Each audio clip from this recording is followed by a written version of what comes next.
वही अगली खबर भी जयपुर से है, जहां मुस्लिम महासभा तंजीम के सदर अब्दुल करीम कुरैशी की दयानतदारी और समाज सेवी खिदमात से कौन वाकिफ नहीं है।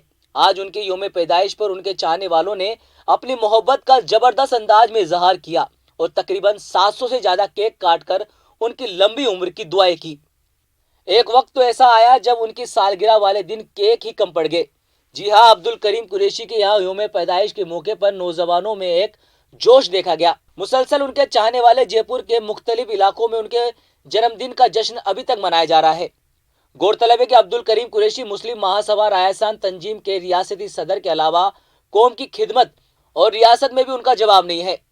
समाज का कोई ऐसा तबका नहीं है जो अब्दुल करीम कुरैशी से वाकिफ ना हो। वो वक्तन फवक्तन नशे और जुल्म के खिलाफ अपनी आवाज बुलंद करते आए हैं। उनकी सालगिरह के मौके पर अब्दुल करीम कुरैशी को राष्ट्रीय मुस्लिम महासभा के कौमी सदर और तस्नीम टीवी के editor in chief Syed Sahib Alam साहब और टीएनआई आवाज के फाउंडर रमाकांत गोस्वामी ने भी मुबारकबाद पेश की।